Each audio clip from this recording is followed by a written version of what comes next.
Anda masih bersama kami. Pemirsa, pimpinan Pondok Pesantren Al Zaitun Panji Gumilang mengklarifikasi tudingan adanya penyimpangan di ponpesnya. Dalam wawancara khusus dengan iNews, Panji Gumilang meluruskan masalah dari soal chef perempuan hingga afiliasi dengan negara Islam Indonesia. Saya ingin sampaikan soal saf perempuan saat sholat berjamaah dengan perempuan yang bisa jadi khotib, Pak. Menurut Bapak gimana itu, Pak? Ya biasa-biasa saja. Biasa-biasa aja. Ya itu kan mau sholat. Yang penting sholatnya atau softnya.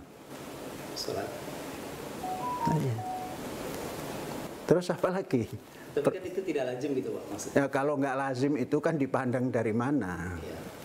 Kira adzan muazin yang menghadap, yang tidak lazim juga menghadapnya ke makmum. Ya, kalau saya tidak menanggapi itu di sini. Bukan video, di sini. Gimana? Di hadapan saya kalau adzan itu. Oh, gitu. Lah kalau adzan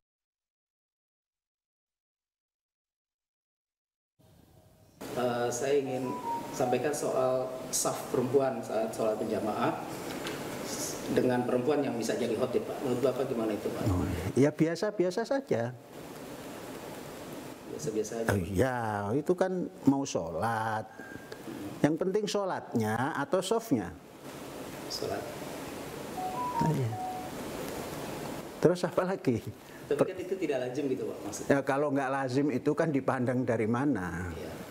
Kira adzan muazin yang menghadap, yang tidak lazim juga menghadapnya ke makmum. Ya, kalau saya tidak menanggapi itu di sini. Bukan video, di sini. Gimana? Di hadapan saya kalau adzan itu. Oh, gitu. Lah kalau adzan membelakangi yang diajak bagaimana? Kalau saya diajak wawancara dan saudara, lantas saya balik, punggung saya saja yang saya tampakkan. Ya. Kan namanya bukan wawancara. Soal Al-Quran yang dibilang bukan kalam ilahi, dan Bapak di video pernah saya lihat juga tidak perlulah menghafal Al-Quran, yang penting dipraktekkan. Itu bagaimana, Pak? Bukan begitu. Saya itu menyebutkan Nabi Muhammad bersabda dalam Quran. Lah Quran itu wahyu Allah. Yuk gitu saja kok susah. Terus apa lagi tadi? Kenapa Al-Quran bukan kalam ilahi? Sudah tadi kan. Al-Quran tidak perlu dihafal. Ya kalau tidak perlu dihafal itu kan bagaimana keadaannya? Kalau keadaannya perlu dihafal boleh, tidak nggak apa-apa, hafal pun nggak apa-apa. Agak sensitif, Pak, soal tujuan ada perzinahan ya di lingkungan ponpes. Terus? Itu bagaimana itu, Pak? Maksudnya bagaimana? Yang katanya bayar apa? 20 juta, 2 juta atau 20 juta? Ente percaya nggak? Lembaga pendidikan terus ada seperti itu, percaya nggak?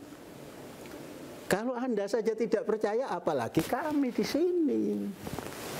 Makanya saya minta. Lah iya, kan saya nanya dulu. Sebagai seorang Muslim, lantas ada informasi seperti itu di tempat pendidikan seperti begini, Anda percaya nggak? Tidak kan? Apalagi saya dukung, saya juga nggak percaya. Artinya tidak ada. Berarti ngapain demo gitu? Ya juga ngapain demo, maunya dia kok. Terus mau membubarkan. Masa bangsa Indonesia punya karya swasta, akreditasinya A unggul, disuruh membubarkan, ya buat lagi lah itu, jangan dibubarkan. Kalau ingin buat lagi. Pemirsa, sanksi pemberhentian tidak dengan hormat mantan anak buah Verdi Sambo, Kompol Cuk Putranto, dibatalkan Polri. Sementara itu kasasi Verdi Sambo dan Putri Chandrawati akan segera disidangkan.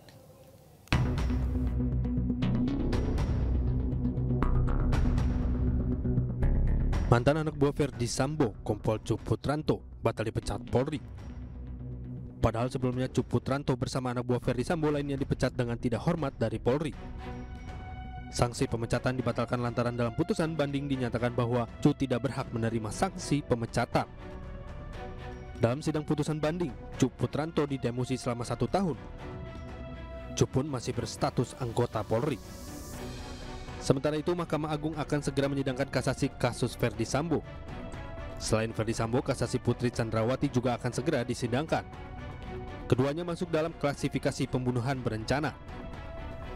Sidang kasasi Kuat Ma'ruf juga akan segera digelar. Kasasi ini diajukan setelah Pengadilan Tinggi DKI Jakarta menolak banding yang diajukan para terdakwa. Dengan demikian, vonis Sambo masih sama, yaitu hukuman mati. Tim Liputan iNews melaporkan. Pemirsa, sebuah rumah tempat praktik aborsi ilegal di Kemayoran, Jakarta Pusat digerebek polisi. Dari hasil pemeriksaan dan olah TKP, pelaku menggunakan mesin penyedot debu atau vacuum cleaner untuk mengaborsi pasien.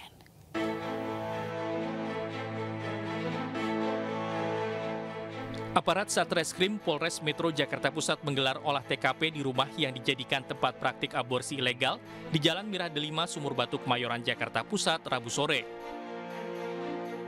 Dari hasil olah TKP, polisi menemukan kamar yang digunakan pelaku, mulai dari kamar yang digunakan untuk tindakan aborsi, kamar pasien untuk beristirahat, serta kamar tempat pembuangan janin.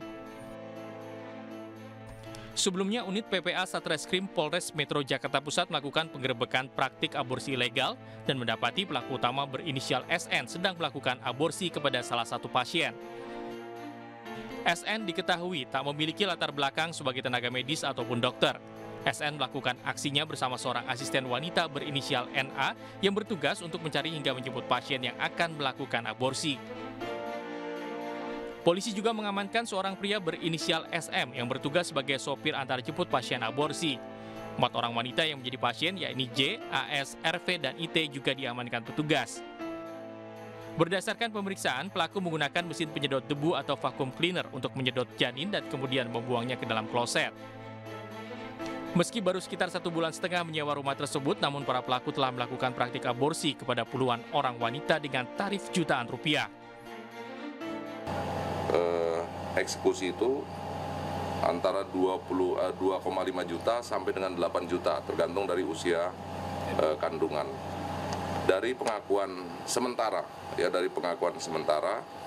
pelaku bahwa selama kurun waktu 1 bulan, sudah kurang lebih sekitar 50-an wanita yang sudah menggugurkan kandungan di sini sudah melakukan aborsi, dan semua janin-janin itu selalu dibuang ke dalam kloset. Akibat perbuatannya, para pelaku terancam pidana maksimal 10 tahun penjara. Dari Jakarta, Rani Sanjaya, iNews melaporkan. Setelah 2 bulan disandra KKB, pilot Susi Air Kapten Philip Mark Martens terancam akan ditembak. Sejumlah permintaan KKB siap dipenuhi, kecuali memberikan kemerdekaan Papua dan senjata.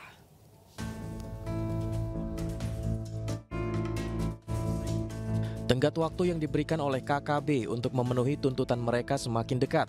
KKB mengancam bila tidak dipenuhi, mereka akan menembak pilot Susi Air, Kapten Philip Mark Martens. Sejumlah negosiasi telah dilakukan, namun KKB bersikeras dengan tuntutannya. Kapolda Papua pun memastikan operasi penyelamatan pilot Susi Air sesuai rencana. Kami sudah dari pemerintah sudah memberikan tawaran-tawaran kepada dia, sekarang tinggal dia memilih. Tetapi kalau minta merdeka, saya bilang itu hal yang tidak mungkin. Pilot Susi Air Kapten Philip Mark Martens disandra KKB pimpinan Egyanus Kogoya sejak 7 Februari lalu. Selain menyandra pilot, KKB juga membakar pesawat Susi Air yang dipiloti oleh Philip.